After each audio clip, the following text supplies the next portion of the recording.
you, my friend, for taking time to speak with me today. Joel, thank you for the invitation. It's an honor. Cool. I wanted to ask, one, how did the creative process go for the album, and how long did it take to put the material together? Whoa, this took quite a while. Actually, we had tons of ideas a lot of like 8 years ago already. But in 2020, we put out like some sort of a mini EP with like 4 songs, but then with some covers. All in all, 8 songs, but it wasn't a whole album. And we already had back then some ideas, and then after the COVID situation, we really started to go through the songs, and many other songs were written because this album contains 14 songs. It's like a double album. So we were busy in 21, 22, and in those 2 years we, well, when I say we, I mean Ralph, the other guy on the guitar. Usually we two are writing like the riffs and the songs, hanging together and checking stuff out. And this time it was really special because it was the first album we did where we reacted to the drumming very intensely because Heinz, our drummer, had so many great ideas, and we had to rewrite the songs or rearrange some stuff, to make the riffs fit the drumming. And so, yeah, so it was 21, 22. We did the songs, and then 23 we started really recording in the studio, actually at Ralph's home. He owns like the studio that's really comfortable for us, so. And then yeah, that's how it started. Yeah. And do the lyrics usually come last for you? The lyrics, I do this together with Rolf as well, and we come up with the ideas. And this time it was like mostly, well, not just this time, because I mean it's death metal, so it's mostly like dark themes and like terrible stuff, whatever, like catastrophes. I have to check myself. Soul Survivor of the Frames. Yeah, like doing stuff that you did wrong, repenting, temptation stuff.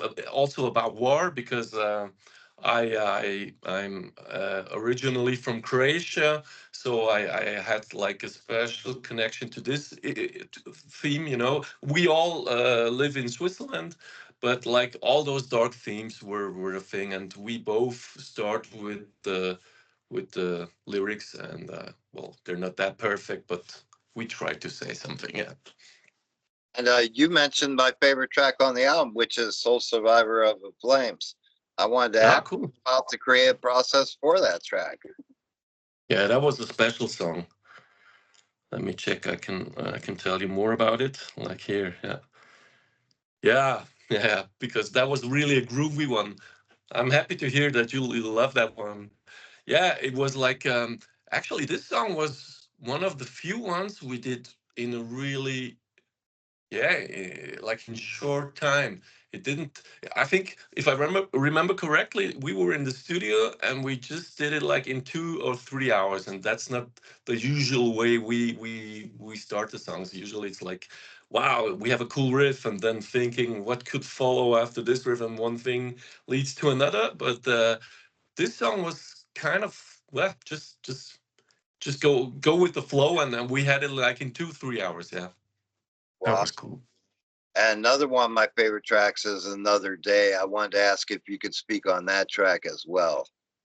Yeah, that was, well, for me, honestly, this is one of the highlights. Maybe it's not the best one we we wrote, but at least it contains by far the best solo, in my opinion, because it's Andy LaRocque who plays the solo, and we all know him from King Diamond, or the Deaf era, where he was playing the solos for Chuck Schuldiner. And this guy was just amazing. So this is like really a special song. And and for me personally, it really meant a lot because of Andy LaRocque, honestly. Yeah, because the solo, in my opinion, he's one of the best guys, because he's combining like the best of both worlds, technical abilities, but also like just doing the best thing for the song. And in my opinion, the riff wasn't that easy to follow, and it was really cool. Like 2 days later, he wrote me, "Mm, I think I have a cool idea about the solo." He said it, and we all were like, "Wow, God damn it, this is crazy cool." So yeah, that's this is a really special song for me as well. Yeah, Another Day is really a cool one. Yeah. Talk to you about another facet of the album. The album has many different styles and shows many different influential areas. I wanted to Yeah. ask you,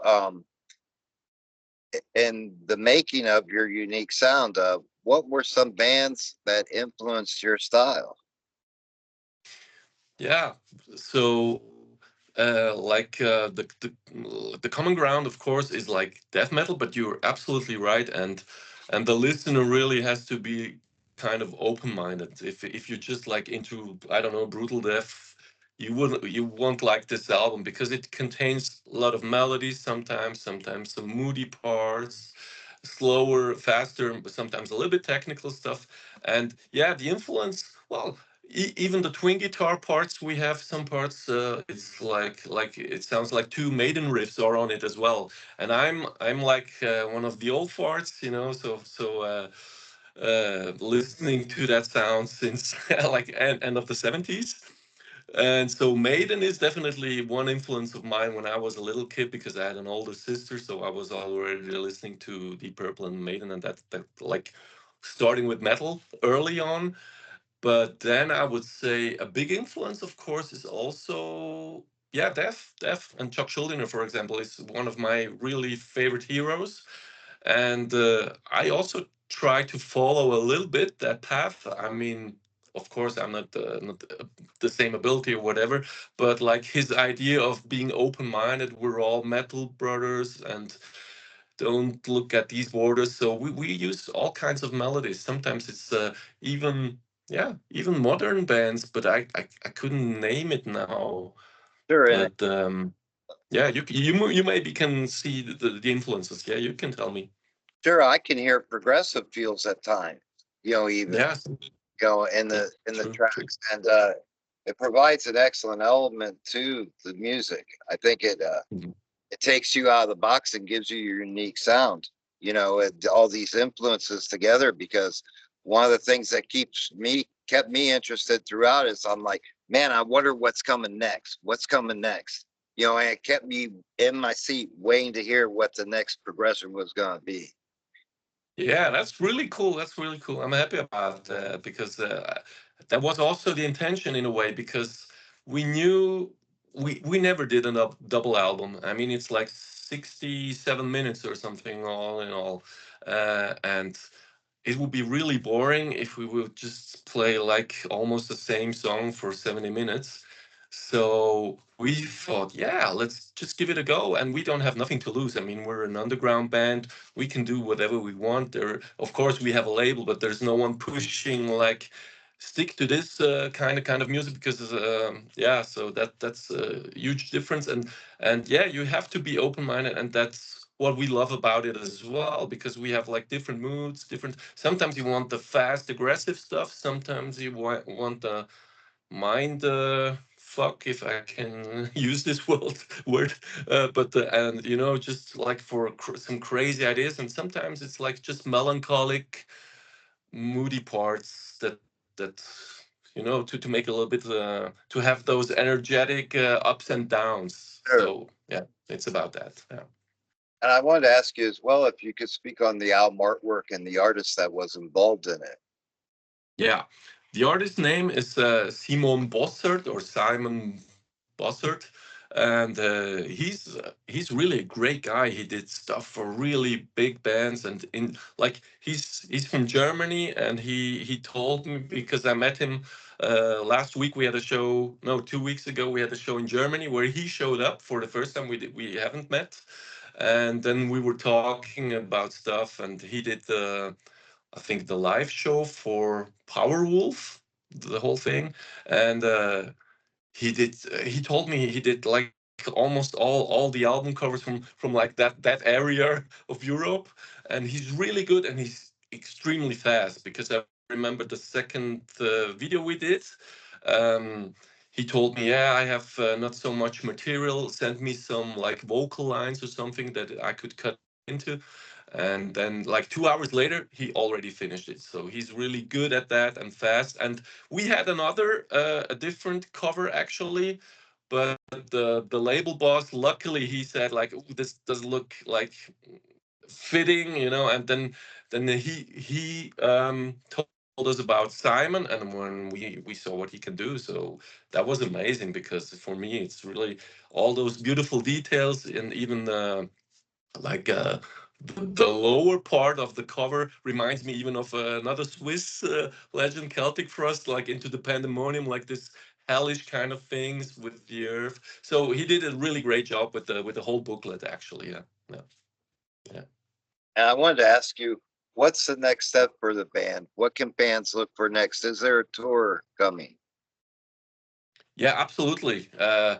Unfortunately, now we turned the tour down, but just because one of our guys couldn't make it because of work, that's always a problem.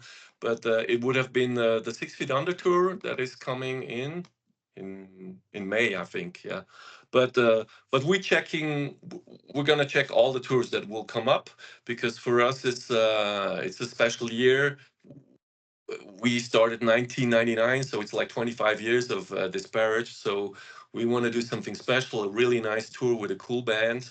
I'm sure we're gonna tour next year, and one of the plans is as well we're gonna do a really special show in Zurich or around Zurich for those 25 years. It's like an anniversary show where old guys from the band, old members will show up and do something, and some special guests like I can't mention it now, so everybody would already know. But it's gonna be a really nice surprise. And these two things we're gonna do, and we have a couple of cool festivals coming up for next year. So next year is definitely gonna be a really cool year for us, with touring and everything. Yeah, Speaking of the 25 years, I wanted to ask you if you could take me back in time and tell me how the band became a reality. yeah, yeah. Okay, because I mean.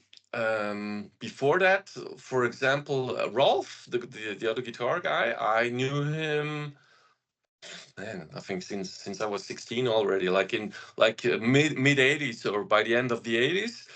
But we were playing in different bands, and like in '99, we decided let's do something together, and it started with that. So the two of us, and then we were looking for a bass player. We found this in Adrian Scheiber.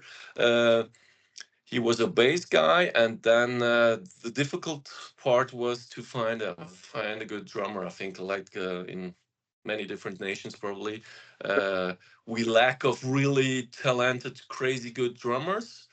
And Switzerland, okay, Switzerland is also a small country actually, so it's really hard to find people who have the time and not play like already in five different bands. I mean, even I play in a couple of other bands, but I mean, just to say, it was really hard to find someone. And then with Heinz, we were so lucky. We hit like the Joker, and because he's a crazy cool drummer, and yeah, so it's at least those three of us are still the original members that we found in '99. And Heinz came, I think, in 2002 because we started with a drum computer because we there was no other way in the beginning, just to write the songs. And then, of course, I remember the small Boss, I don't know, 550 or something with those simple beats, but at least you could start to write the songs. And yeah, that's how we started out. And the three or four original members are still in the band. Yeah. I wanted to ask you about your musical development. At what age did you begin? Well, I started actually really early. I started in '79 when I was like 6 years old. My parents wanted me to learn the classical guitar. That's how I started, and I did a couple of years with my really great teacher, Madame Scaramuzza, and that was fun.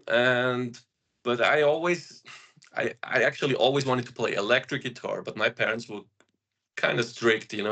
for them they wanted me to play the violin actually, but I didn't want that. So and then I had to wait couple of years because I remember I started like with the electric guitar at the age of 15 maybe, something like this, or 14, and well, and then finally I could live the metal kind of thing, and then I started. It was quite difficult actually to start with the finger technique to change to the to the guitar plaque, you know, Sure. and that took some while, but yeah, since then, like since 14, I'm playing electric guitar, and I still love. I mean, I live for metal, no matter what kind of metal. I enjoy listening to all kinds of metal, prog rock, it's heavy metal, classic stuff, you know, epic, whatever. We Yeah, as you see, we have all those ingredients. Some epic parts are in it, so yeah, you have to be open minded definitely to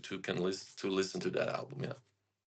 I wanted to ask you as well, along your musical journey, what do you feel has been the best advice that has been given to you along your path? Oh, that's a good question. The best advice. Now I have to think of, because I got tons of advice, you know, for just like for touring, play by the rules. That was good advice because all the past tours I did, you really have to play along because if not, it's not gonna work, you know. Yeah. But the best advice, holy shit, yeah, I think it was stay true to yourself. You know, just be what you are and don't play something you're not.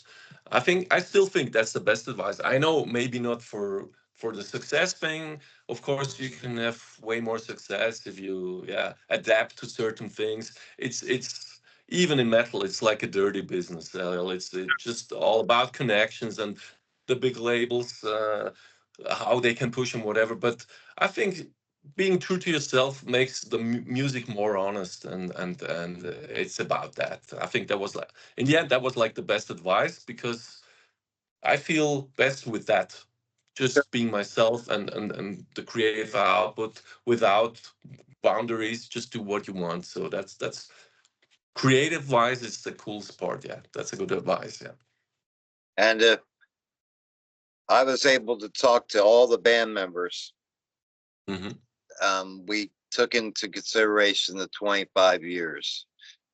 What would you say the band would say has been the proudest moment? The proudest moment I would say was like the first tour we did. It was oh man, I can't even, maybe 2003 or four or something, with Grave, a Swedish death metal band, because that was such a unique moment for us. I think probably for any band that is doing like the first big tour, this is really something special, and I'm sure we're really proud of that, and of course of the new album as well, or some really special shows that mean a lot for me personally. It was like the Slayer show where we could open up right before Slayer at the Volkshaus in Zurich, because this is for me like a legendary place, you know, like for guys in New York maybe the CBGBs, and so I finally did it there. uh, but to, yeah, if I consider all the four of us, because we were just talking last week when we played the show in Austria, that yeah, that was really amazing. I think it's the first tour really, because this still sticks in our heads, and we talk about it, and it was like really special feeling, like like many other things you do for the first time. Like the first time is really something special. Yeah, the tour. And it's a grand experience because I imagine the band grew together stronger than ever during that time because when you're Yeah. doing something like that, it's so demanding and sometimes the conditions are far less than good. So, Yeah. it's a great time for it bonds the band, definitely.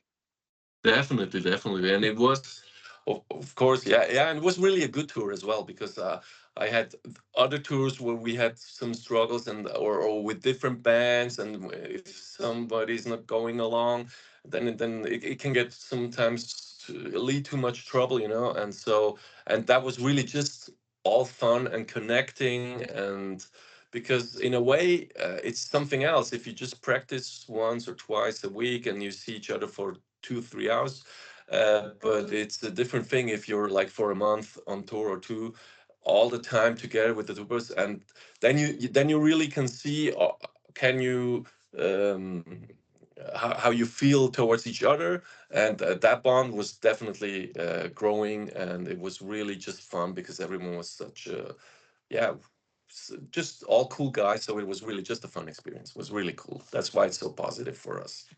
Sure. And I think, I think a lot of bands would, if you had a choice between a guitarist that was better or someone that you could get along and hang with that still could play the material, I personally would choose the dude that I got along with, because you don't want the Mhm. headache of the dude that, is not going to gel just because of his playing. You know, I'd rather take Definitely. less talent. Yeah, yeah, me too, me too. Absolutely, absolutely. And we have actually this problem in Switzerland because it's such a small country and small scene. And sometimes you have awesome players, but like not the coolest guys. And sometimes you have really nice guys, but they just can't play. So if it's something in the middle, they can play the material and are cool guys. I always stick to that guy. Yeah, I Yeah. definitely agree with that. And I wanted to ask you as well, what's the best way to get a hold of a physical copy of the album and any merchandise that you have? Yeah, well, that's a good question. Ralph opened up like a shop, but I have to check. I think, yeah, probably it's all written on the Facebook page. We have an own homepage that also leads to that. And yeah, yeah, I think he did this all. So he finished that all, and now you can order like from all over the world the materials. So I think that's the easiest way to go to our homepage or the label. Our label is uh oh man, AR. Oh man, I forgot the name. That's embarrassing. Uh Apostasy Records. Now it comes up. Yeah, Apostasy Records, and they have also the label store and everything. And so yeah, either you pick Apostasy Records or via the band. Yeah. Great. And lastly, my friend, I wanted to ask you, if you could give a message to your fans, what would that message be, my friend? Yeah, in the tradition of Chuck Schuldiner, let the metal flow and don't be like, I don't know, just be open, like enjoy all the music you like. I mean, of course, it's always a matter of taste, but like don't be too much. Yeah, I would say we are all metal brothers. That's the sentence I want to say, because like let's focus on the thing that unites us and not like that separates us, like all those different this is just like this. Be a little bit open-minded. That's what I would suggest. Yeah. Well, I wanted to take a moment, my friend, to thank you for creating an album that I enjoyed from top to bottom, my friend. Thank you very much. That's really an honor. Thank you for hearing that. Yeah. Please feel free to contact me with any new news as it comes about, my friend, because I'd love to stay in touch. We will. There's going to be a new video for sure. And actually, we already started with the new songwriting, so we'll keep you up to date. Great. Well, thank you again, my friend, and you have a great rest of your day. You too. Thank you very much. Enjoy your day, and thanks for having us. Bob, you were amazing. Thank you a lot. Thank you. Have Cheers. a good one.